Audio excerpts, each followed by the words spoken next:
People need stories to communicate and connect with each other.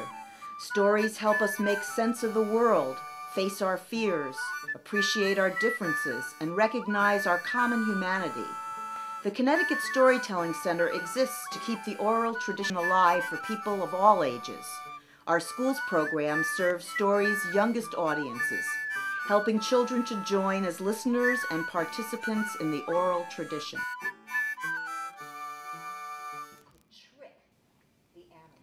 Listening, speaking, visualizing. Without these emergent literacy skills, children do not learn to read. Connecticut Storytelling Center's Littlest Listeners program for preschools gives children lots of time to practice. The children know that some stories come from books. Because story times are so much fun, preschoolers are motivated to want to learn to read. Here the children read together.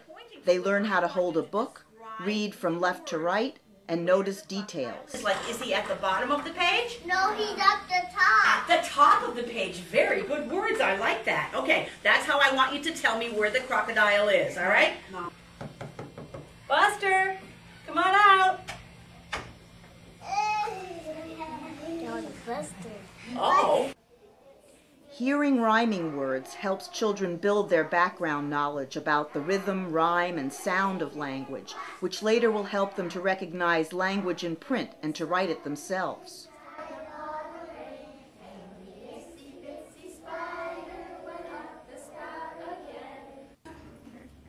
The rhythm and pattern of a story helps students learn how to predict what will happen next. Makes different sounds.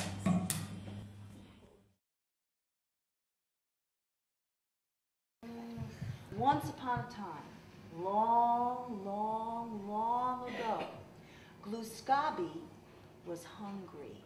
It was so long ago that he couldn't just go to the kitchen and open the refrigerator and get some food. Start with Stories is our K-2 literacy program, which encourages enjoyment, comprehension, and love of spoken and written language. It allows students to engage their imaginations as they learn appropriate language skills. The 5 components of literacy are listening, speaking, visualizing, reading, and writing. When students listen to a story told, they hone their listening skills, especially if the audience is required to interact with response. Students visualize when listening to a story. They imagine the characters and the setting because there is no book or video to give them pictures. After the story is told, there are follow-up activities where students are engaged in discussion about the story or role-play parts of the story, providing opportunities for oral language use and verbal interaction between students. Teachers can follow up with reading and writing exercises related to the story. This time the fish told her to do something, didn't it? What happened if the woman actually did? I mean, we don't really know because we're just making it up. Vocabulary is expanded through storytelling. Students learn new words as they listen to a folk tale from another culture. The words do not have to be formally defined because the story puts the words in context. Storytellers and teachers can follow up with these new words after the story is told by asking questions to help children deliver the new language back in conversation. Hold on, let's listen. Listen to each other.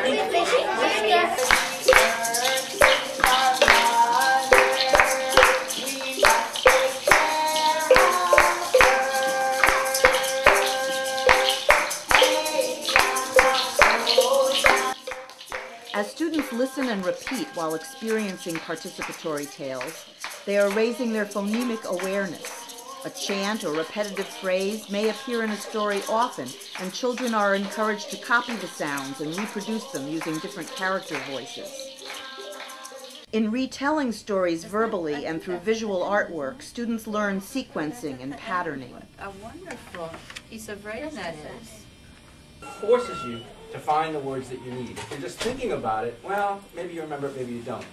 Storytelling and related experiences expose children to the rhythm of language. Students play with syllables, starting sounds, synonyms, double meanings, alliteration, and tongue twisters. Nursery rhymes and songs introduce students to rhyming, which can be used by teachers to help students read rhyming words. And then Mr. Fox said, "But do not open the bag." Storytellers in schools foster motivation in children to read, write, speak, and listen and visualize while having fun. When storytellers use folklore as their base, they can cross cultural barriers and promote student self-esteem and interest. Bilingual students become more fluent in English by listening and retelling stories. Storytellers can help students relate reading and the oral tradition to their own experiences and prior knowledge, integrating instruction and literacy with other content areas.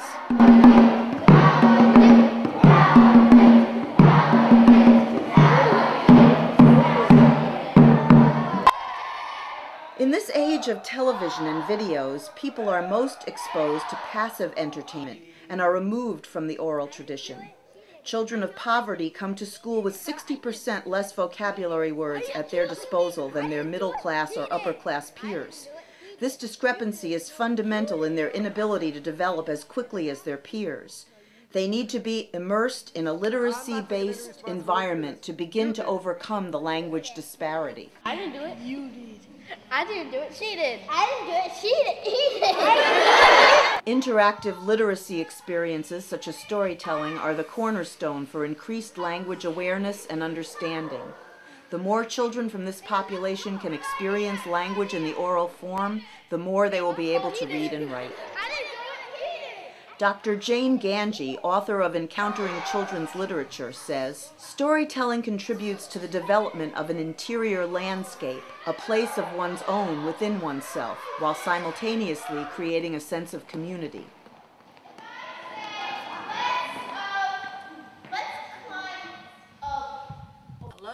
Students draw what they visualize while hearing a story. Albert Einstein was asked, "What shall I do to help my son become a scientist?" His reply? Read him fairy tales.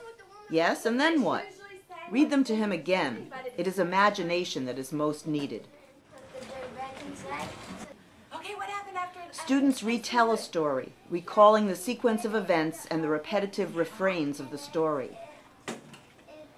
These students are adding new parts into a story, imagining what would happen next if...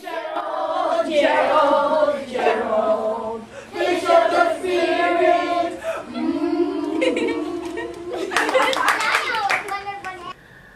Then the old woman said to the little bird, "Would you please come to my fingertip and sing that beautiful song again?" And the bird did. He flew up to the tip of the old woman's finger and sang the song again. By bringing in a diverse array of storytellers, students broaden their multicultural awareness. They hear different styles of stories from around the world and see adult performers from a variety of ethnic backgrounds.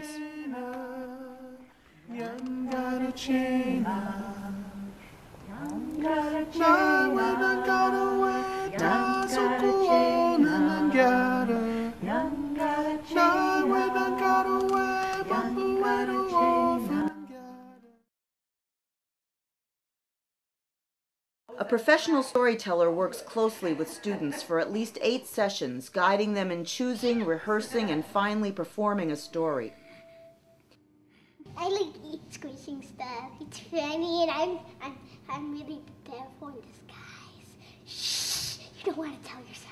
Students will participate in activities to help them become better storytellers that include characterization exercises, vocal training, adding movement, body language, role-playing, timing, and maintaining eye contact.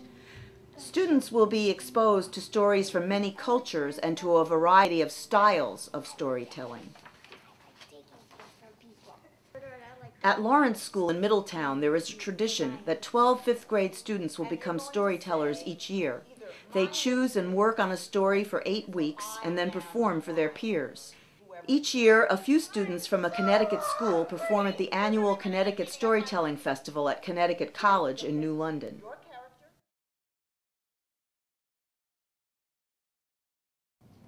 What I think is great about playing a day is that the students really get to team build and work together to create something from nothing.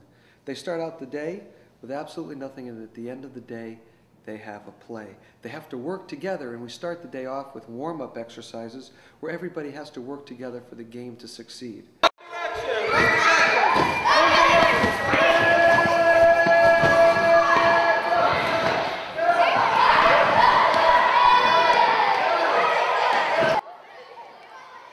Play in a Day is an opportunity for students to spend a full day with professional artists creating a play from a story and presenting it at the end of the day. The day begins with all students, their teachers, and professional artists getting together for activities that will include theater games, music, and movement to warm the group up for the day.